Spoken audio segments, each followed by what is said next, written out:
오늘 함께 나눌 말씀은 누가복음 17장 말씀입니다.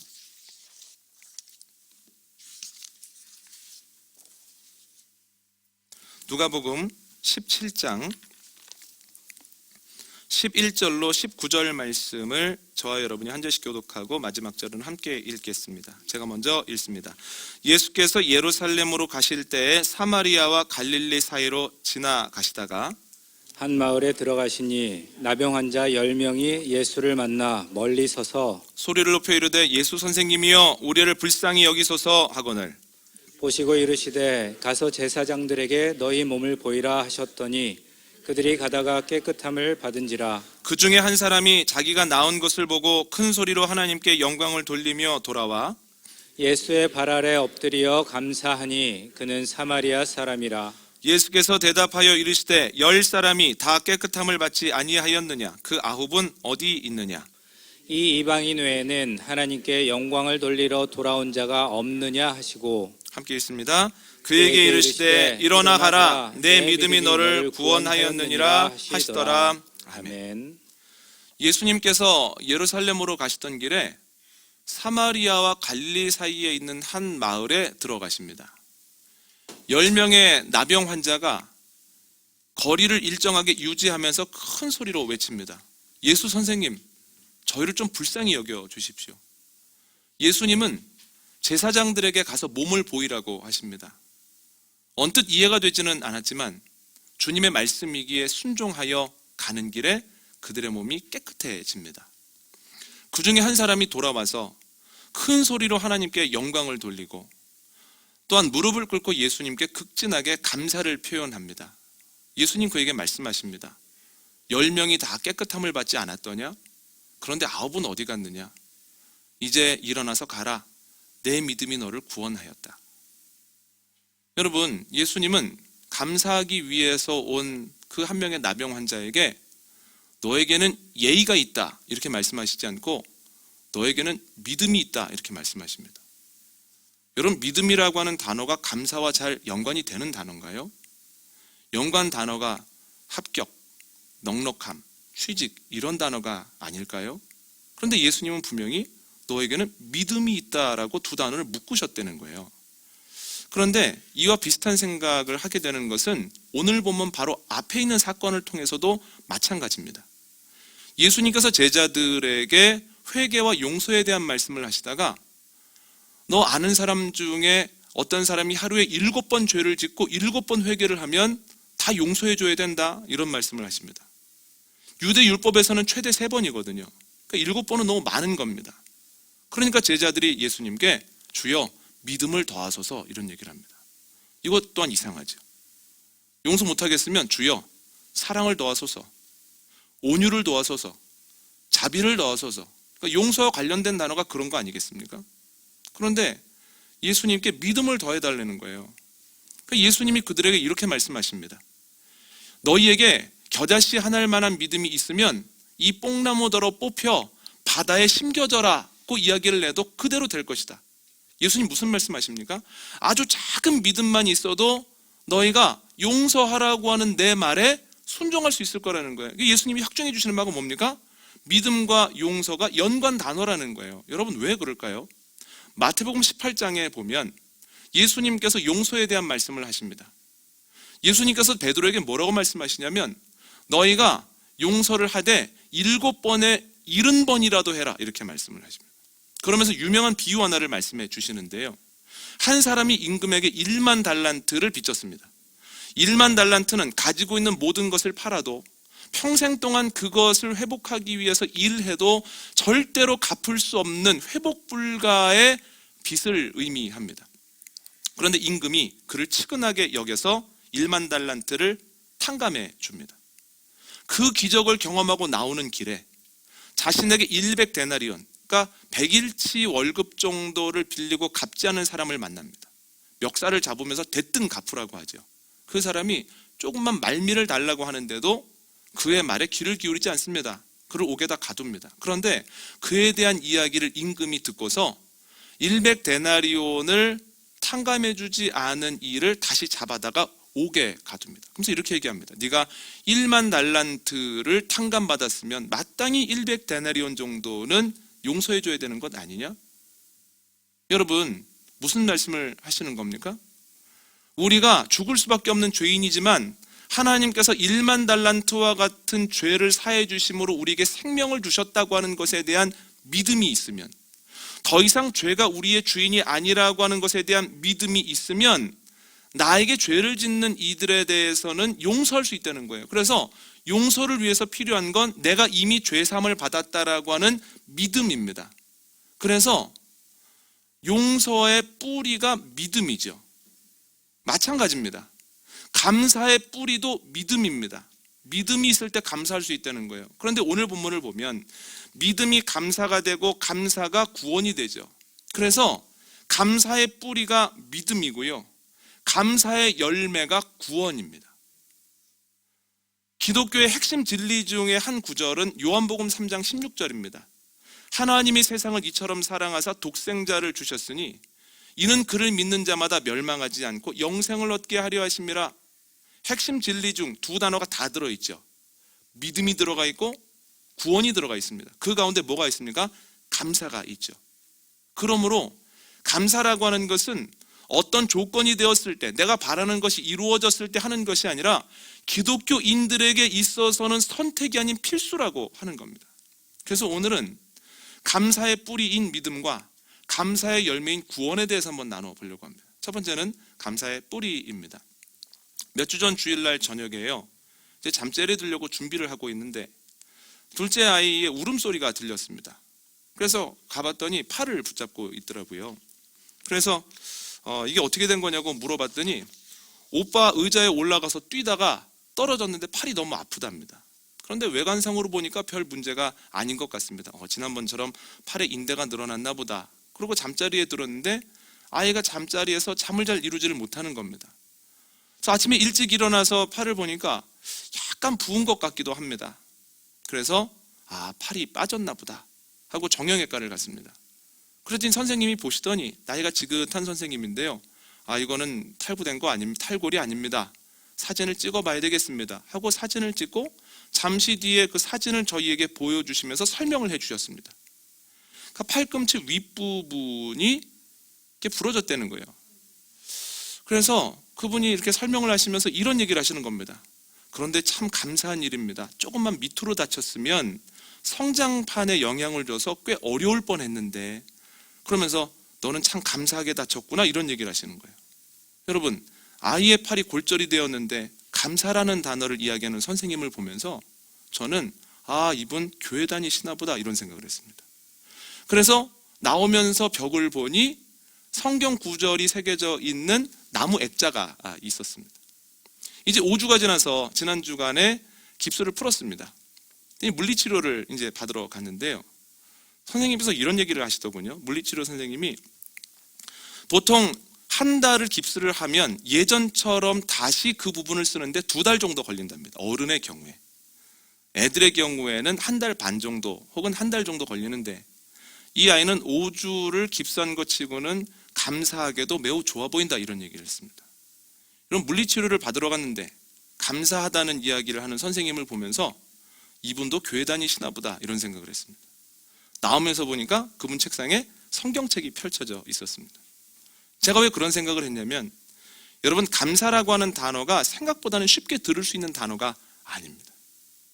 그런데 하나님을 믿는 사람들, 신앙을 가지고 있는 사람들은 다른 이들과는 비교할 수 없을 만큼 감사라는 단어를 많이 사용합니다. 뭐만 있으면 감사하다, 감사할 일이다. 아무리 생각해도 안 감사한 것 같으면 다행이라고까지는 얘기합니다. 참 다행이다. 왜 그럴까요? 나에게 일어난 어떤 현상을 해석할 때 이건 그냥 일어난 일이 아니야, 이건 내 노력으로만 될 수 있는 일이 아니야, 여기에는 분명히 하나님의 도우심이 있었어 라고 하는 믿음의 고백이 있기 때문이에요.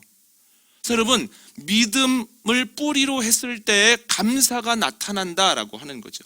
그런데 모든 것은 하나님의 도우심입니다 라고 하는 고백은 무척이나 성경적인 겁니다.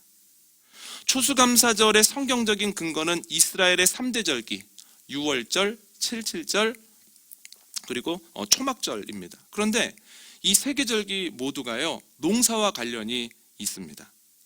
유월절은 아직 여물지 않은 보리 첫 단을 드리는 절기입니다.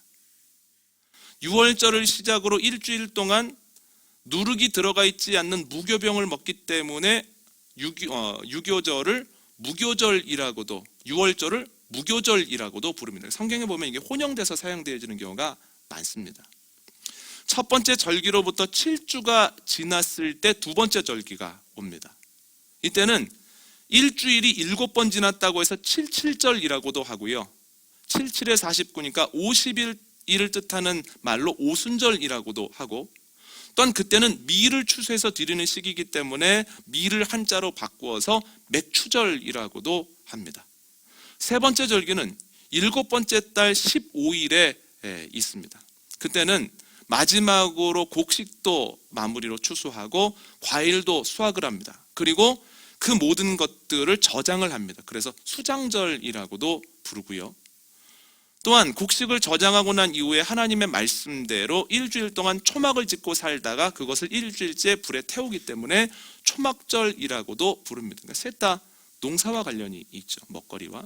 그런데 보다 근원적인 것은 농사 이전에 우리를 구원하신 하나님에 대한 고백이 3대 절기 안에 흐르고 있습니다. 신명기 16장 1절 말씀 한번 읽어볼까요? 신명기 16장 1절입니다. 시작. 아비벌을 지켜 내 하나님 여호와께 유월절을 행하라. 이는 아비벌에 내 하나님 여호와께서 밤에 너를 애굽에서 인도하여 내셨음이라. 아멘. 하나님께서 명령하신 대로 양을 잡고 그 피를 문설주와 임방에 뿌렸을 때 죽음이 그 집을 넘어갔을 뿐만 아니라 그 사건을 통해서 이스라엘 사람들이 출애굽을 하게 되었다는 거예요. 그래서 유월절 혹은 무교절은 우리를 애굽에서 구원하신 하나님, 그리고 우리에게 생명을 값없이 주신 하나님의 은혜를 기억하면서 드리는 절기입니다. 두 번째 절기 한번 볼까요? 신명기 16장 12절 말씀입니다. 시작. 너는 애굽에서 종 되었던 것을 기억하고 이 규례를 지켜 행할지니라. 아멘. 이것은 77절, 오순절, 맥추절에 대한 말씀인데요, 이 절기는 우리가 예전에는 애굽의 종이었으나 이제는 하나님의 백성이 되었다라고 하는 것을 감사함으로 드리는 절기입니다. 세 번째 절기도 이와 비슷합니다. 레위기 23장 말씀 함께 읽겠습니다. 42절과 43절입니다. 시작. 너희는 이레 동안 초막에 거주하되 이스라엘에서 난 자는 다 초막에 거주할지니 이는 내가 이스라엘 자손을 애굽 땅에서 인도하여 내던 때에 초막에 거주하게 한 줄을 너희 대대로 알게 함이니라. 나는 너희의 하나님 여호와니라. 아멘. 초막절을 지키는 이유는 하나님께서 이스라엘 사람들을 애굽에서 나오게 하시고 가나안 땅으로 인도하셨기 때문입니다. 그런데 그 과정 속에서 광야에 살게 되었는데 그들이 살던 곳은 초막입니다. 그래서 초막이 하나님의 은혜를 기억나게 하는 매개체가 된다라고 하는 거예요. 여러분, 이처럼 3대 절기는 감사에 대한 건데요, 크게 두 가지 감사라고 할 수가 있겠습니다. 첫 번째는 존재에 대한 감사입니다. 우리를 종에서 하나님의 백성으로 삼아 주신 주님 감사합니다. 나의 나된 것은 하나님의 은혜라고밖에는 말할 수 없습니다라는 감사가 있고요, 두 번째는 소유에 대한 감사입니다. 지금 내가 가지고 있는 것, 내가 지금 먹고 있는 것, 지금 저장하고 있는 모든 것은 내 실력이나 노력이 아니라 하나님께서 주신 선물입니다 라고 하는 고백이 있다는 거예요. 1620년경에 영국에서 그 복잡한 종교적인 상황과 박해 상황을 피해서 신대륙으로 배를 타고 간 이들이 있습니다. 그런데 그 항해가 생각보다는 길었고 신대륙에서 맞이하는 첫 번째 겨울은 생각보다 혹독했습니다.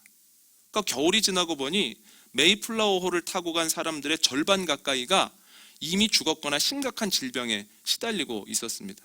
가지고 온 씨앗을 뿌리는데요, 농사에 철저하게 실패합니다. 크게 두 가지 이유인데, 첫 번째는 토양이 맞지 않았고, 두 번째는 간 사람 중에 농사를 지어본 사람이 한 명도 없었기 때문입니다. 그때부터는 심각한 기근에 시달립니다. 그래서 일주일에 3일씩은 금식을 했습니다. 말이 금식이지 음식이 없어서 굶는 겁니다. 너무너무 어려우면 인디안들이 와서 먹을 것을 던져주기도 하고, 또한 그들이 심을 수 있도록 그 땅에 최적화된 모종들을 던져주고 가기도 했습니다. 결국 그 고통의 시간을 지나고 추수를 하게 되었는데요. 추수 양은 보잘것 없었습니다. 그러나 그들은 그것이 감사해서 모이고 또한 자신들을 도와줬던 사람들을 불러서 조촐하게 감사 예배를 드리는데, 이것이 저희가 익히 알고 있는 미국의 추수감사절의 유래다라고 하는 거죠. 그들이 조촐한 음식을 앞에 놓고 뭐 감사했겠습니까? 첫 번째, 주님, 지금 생명을 잃은 사람들보다 저희가 낫다고 할 것이 하나도 없으나, 그러나 이유는 알 수 없지만 주님께서 우리를 사랑하셔서 우리에게 지금 생명 있게 하셨습니다. 내가 이 자리에 있는 것 하나님의 은혜입니다. 두 번째, 지금 예전보다 넉넉하다고 할 수는 없으나 그러나 어려울 때마다 하나님께서 놀라운 손길로 우리를 도우셔서 지금 우리가 이 자리에 있습니다. 이 모든 것이 하나님의 사랑입니다. 이 고백을 가지고 예배를 했다는 거예요. 여러분, 그들에게 뭐가 있습니까? 내 노력으로 된 것이 아니라 하나님의 은혜로 여기까지 왔다는 거예요. 나의 나 된 것은 하나님의 은혜입니다. 나에게 있는 모든 것은 하나님의 선물입니다 라는 고백이죠. 오늘 본문을 보십시오. 그가 왜 돌아와서 감사를 할까요? 간단합니다. 자신의 몸의 회복이 자신의 노력 때문이 아니라고 하는 것을 명확히 알기 때문입니다. 이것은 주님의 능력 때문이야. 그리고 그 능력은 앞으로도 계속되어서 내가 이전의 상태로 돌아가지 않을 거야. 왜 나았는지도 알고 앞으로도 잘 될 것을 알기 때문에 주님께 나와서 기도한다는 거예요. 그래서 믿음이 있을 때 감사할 수 있습니다. 그래서 감사의 뿌리가 믿음이라고 하는 거죠. 지난주 수요일날 새벽에 이제 교우분들을 모시러 동백에 가고 있었습니다. 근데 그 시간은 차도 거의 없고요. 또한 신호등도 없기 때문에 출발하는 시간을 보면 도착 시간이 대충 나옵니다. 그날도 똑같이 4시 40분에 출발을 했기 때문에 4시 48분경에 거의 도착을 합니다. 근데 그나마 제가 조절을 할 수 있습니다. 조금 서두르면 한 47분에 첫 번째 포인트에 도착을 하고, 조금 느긋하게 가면 한 50분쯤에 첫 번째 지점에 도착을 하는 거죠. 그런데 그날따라 조금 느긋하게 가는 거예요. 느긋하게 가면서 추수감사절에 대한 생각을 했습니다. 추수감사절 토요일날 어떻게 강단을 꾸미면 좋을까? 누구누가 오셔서 힘을 모아주실까? 어떤 추수감사절 예배를 마치고 어떻게 포장을 하고 어떻게 나눠드리면 더 사람들에게 위로가 될까? 이런 생각을 하다가 사람의 생각이 얼마나 빠른지요. 추수감사절을 마치고 나면 이제 12월에 당회가 있을 텐데 평소와는 같은 모습으로 당회하기가 쉽지 않을 텐데 어떻게 준비하면 될까? 기획위원들은 어떤 모습으로 만나야 될까? 거기서 멈추면 좋은데 조금 더 나아가서 이번 송구영신 예배는 어떻게 해야 될까? 이 생각이 너무나 빠르게 나아가는 겁니다. 생각이요, 이번 주일에서 다음 달에서 내년 초로 넘어가고 있는 그 찰나에 역주행하는 차량이 터널에서 저를 향해서 확 달려오기 시작을 했습니다. 깜짝 놀랐습니다. 그런데 공교롭게도 2차선 도로인데요, 그날따라 제 옆에 차가 있어서 피할 데도 없는 거예요. 그래서 최선을 다해서 멈추려고 노력을 했습니다. 그런데 감사한 것은 마주오던 차도 놀랐고 옆에 있는 차도 놀라서 가까스로 셋 다 사고를 모면할 수 있었습니다. 제가 수요일날 새벽부터 자꾸만 생각하게 되는 것은 일상에 대한 겁니다. 늘 같은 시간에 같은 길을 가면서 이 길은 내가 아는 길이야. 그리고 이건 내가 통제할 수 있어. 예측도 가능해. 라고 생각을 하면서 그 길을 늘 다니는 거죠. 그런데 제 생각과 자신감과는 다르게 제가 예측하지 못했던 일이 일어나고, 예측하지 못했던 일이 일어나니까 통제가 안 되는 겁니다. 그러면서 드는 생각이 뭐냐면, 이 날도 내 시간이 아니고 내일은 더더구나 내 시간이 아닌데 어쩌자고 새벽에 일어나서 추수감사절 예배뿐 아니라 내년까지 걱정을 했을까라는 생각을 하게 됐습니다. 그런데 왜 이랬을까? 하나님께서 늘 저희에게 넉넉하게 주심으로 우리가 하나님의 것인지도 모르고 내 거라고 생각하면서 다 계획하고 그걸 가지고 고민하고 있었구나라고 하는 생각을 해봤습니다. 하나님의 거네. 하나님이 그냥 값없이 말없이 주신 거였네 라는 생각을 하니까요, 또 일상에서 감사한 것들이 다시 늘어나기 시작합니다. 예배를 생각할 때도 지금까지 하나님께서 교회를 세우시고 매 예배마다 함께 해주셨는데 앞으로도 함께 해주시겠지라는 마음으로 굉장히 편안함을 가지게 됩니다. 여러분, 나의 나된 것은 하나님의 은혜입니다. 나에게 있는 모든 것은 하나님의 선물입니다. 라고 하는 고백이 있을 때에 그 고백과 믿음을 통하여서 감사가 나온다는 거예요. 여러분, 그 믿음과 감사가 저와 여러분에게 있기를 원합니다.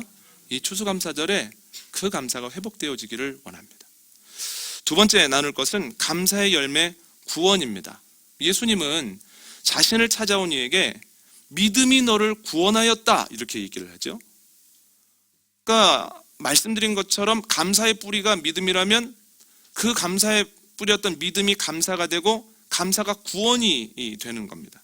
그러니까 열매가 구원이죠. 그런데 여러분, 감사 혹은 감사할 수 있는 믿음이 왜 구원이 될까라고 하는 겁니다. 당신은 구원 받았습니까? 언제 어디서 받았습니까? 라고 하는 질문을 받은 한 사람이 청파교회 김기성 목사님에게 가서 물어본 겁니다. 목사님, 제가 구원 받았는지 안 받았는지를 어떻게 알 수 있습니까? 그랬더니 그분이 뭐라고 대답을 하시냐면, 만약에 누가 구원 받았느냐고 물어보면 어떤 구원이요? 라고 되물어야 된다는 거예요. 그러면서 근거를 내시는데 저는 그분의 말씀이 성경적이고 옳다고 생각을 합니다. 뭐라고 말씀하시냐면, 성경에는 구원이라고 하는 단어가 매우 여러 가지로 쓰였다는 거예요. 단순히 구원받았다고 하는 것이 죽으면 천국 갈 거야, 너의 사후세계는 보장되었어라고 하는 것이 아니라 병들어 힘든 자에게는 회복하는 것이 구원이죠. 경제적인 문제로 매일매일 너무너무 어려움을 겪고 있는 이에게는 먹거리의 문제가 해결되고 빚의 문제가 좀 풀어지는 것이 구원입니다. 죄책감의 문제로 늘 힘든 이들에게는 죄가 해결되어지고 또한 죄의식에서 완전히 벗어나서 죄가 나를 어쩌지 못한다라고 하는 확신을 갖고 있는 것이 구원입니다. 그런데 재미있는 것은 누가복음 19장에 보면 이 모든 것들과 관계없는데 예수님이 구원을 선포하신 이가 있습니다. 누구냐면 바로 삭개오라는 사람입니다. 삭개오를 보면 그가 몸이 아팠다는 이야기도 없고요, 세리장이었기 때문에 경제적으로 어려웠을 리도 없고, 또한 그에게는 죄책감도 없습니다. 뭐라고 얘기합니까? 내가 남의 것을 만약에 토색한 것이 있으면 4배로 갚겠습니다. 이게 무슨 말입니까? 4배로 갚겠다는 얘기가 아니라, 예수님, 저 그렇게 안 살았습니다. 저 남의 것 토색 안 했습니다. 죄책감이 없는 거예요.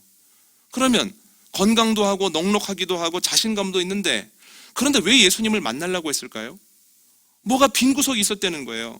예수님을 만나서 뭐라고 얘기를 합니까? 예수님, 제가 제 절반을 뚝 잘라서 다른 사람들에게 나눠줘 버리겠습니다. 이게 뭘 의미합니까? 예수님, 이제는 물질 따라 살지 않겠다는 거예요. 이제는 물질이 아니라 당신의 말씀 따라 한번 살아보겠다는 거예요. 그랬을 때 예수님 뭐라고 말씀하십니까? 너와 내 집에 구원이 이르렀다 이렇게 말씀하시죠. 여기에서 구원이 무엇을 의미하냐면 하나님의 자녀라고 하는 이름답게 살아가는 겁니다. 사는 것처럼 살아가는 겁니다. 그래서 삭개오에게 말씀대로 살겠다고, 말씀 따라 살겠다고, 그러면 너 이제부터는 하나님의 자녀로 사는 것처럼 살 것이다 라고 하는 선언을 해주신 거죠. 그런데 왜 이런 말씀하실까요? 사도행전 3장을 보면 베드로와 요한이 늘 하던 대로 성전에 기도를 하러 갑니다. 그런데 날 때부터 안진병이었던 사람이 미문에 앉아 있습니다. 그러니까 베드로가 그에게 나를 주목하시오. 그 사람이 뭘 좀 줄려나 보다 이렇게 올려봅니다. 그랬을 때 베드로가 나에게 은과 금은 없지만 나에게 있는 것을 너에게 주니 나사렛 예수 그리스도의 이름으로 일어나 걸으십시오 하면서 손을 잡아서 일으켜 버립니다. 그랬더니 그의 발목과 발이 힘을 얻어서 일어서고 걷고 나중에는 뛰면서 하나님을 찬양합니다.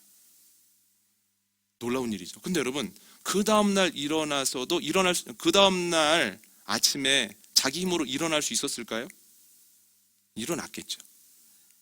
하나님이 고쳐주셨으니까요. 그러면 일주일 뒤에도 자기 힘으로 일어날 수 있었을까요? 물론입니다. 하나님은 어떤 부분을 회복시키시면 완전히 회복시키시는 분이기 때문에 그렇습니다. 그러면 한 달 뒤에도 자기 힘으로 일어날 수 있었을까요? 물론입니다. 그런데 여러분, 한 달 뒤에 자기 힘으로 일어나서 그 사람 어디로 가야 됩니까? 여러분, 한 달 전까지만 해도요, 날 때부터 안진병이었기 때문에 아침에 일어나면 사람들이 메고 성전 미문에 가져다 놓는 거예요. 그러면 성전에 기도하러 가는 사람들이 선행을 하기 위해서 그에게 동전을 던져줍니다. 그럼 그 사람은 그거 가지고 먹고 사는 거죠. 어느 정도 시간이 되면 사람들이 다시 메고 집으로 데리고 오는 거예요. 이게 이 사람의 일상이었습니다. 그런데 이제는 일어났기 때문에, 그리고 일어난 것을 모든 사람들이 목도했기 때문에 이제는 성전 미문에 못 갑니다. 예전에 하던 일을 못 하는 거예요. 그럼 이 사람 어디로 가야 됩니까? 뭐 먹고 살아야 됩니까? 앞으로 어떻게 하면 좋겠습니까? 제가 드리고자 하는 말씀이 뭐냐면, 일어나지 못한다, 걷지 못한다라고 하는 큰 문제가 있을 때는 야, 이것만 해결되면 참 살만하겠는데, 나 이거 한번 해보고 싶은데 라고 생각하지만, 그 문제가 해결되고 나면 그 문제에 가려있던 문제들이 그때부터 도드라진다는 거예요. 그 문제들이 만만치 않아서 그 문제 때문에 오히려 힘들어하다가 어찌 보면 그 사람은 야, 차라리 앉아있을 때가 편했다라고 생각할지도 모르겠습니다. 오늘 본문에 있는 나병 환자들 한번 생각해 보십시오. 나병 환자, 나병을 가지고 있으면 율법에서는 사람과의 접촉을 엄격하게 금합니다. 그러니까 돌로 치라고 되어 있습니다. 그러니까 예수님 오셨는데도 가까이 가지 못하고 거리를 유지하면서 불쌍히 여겨달라고 하지 않습니까? 그들은 예수님으로 인하여서 깨끗함을 받은 이후에 그렇게 원하던 가족의 품으로 돌아가고 공동체 안으로 들어갑니다. 행복할 줄 알았는데 과연 행복했겠습니까? 오랫동안 떠나 있었는데 그 안에 자신의 자리가 있겠습니까? 쉽게 안착할 수 있겠습니까? 또 돌아다니던 자유로움에 몸이 익어 있는데 어딘가에 정착해서 내 책임을 다해야 된다는 것이 그냥 자연스럽게 받아들여지겠습니까? 병만 나으면 행복할 줄 알았는데 병이 낫고 나니 또 다른 문제가 도드라지더라는 거예요. 그리고 그 문제가 어떤 때는 내가 예전에 가지고 있었던 문제보다 어찌 보면 더 크게 느껴질 때가 있더라는 거예요. 그러면 10명 중에 이런 생각하는 사람 없었겠습니까? 아유, 차라리 옛날이 낫다. 그냥 나병 환자들끼리 모여 살 때가 속은 편했다. 이런 얘기 안 하겠습니까? 오늘 본문에 나오는 한 사람의 나병 환자도 예외는 아니었다는 거예요. 그런데 예수님께서 그가 와서 감사를 표현할 때 뭐라고 말씀하십니까? 네 믿음이 너를 구원했다는 거예요. 그에게 어떤 믿음이 있습니까? 나의 나된 것은 하나님의 은혜입니다.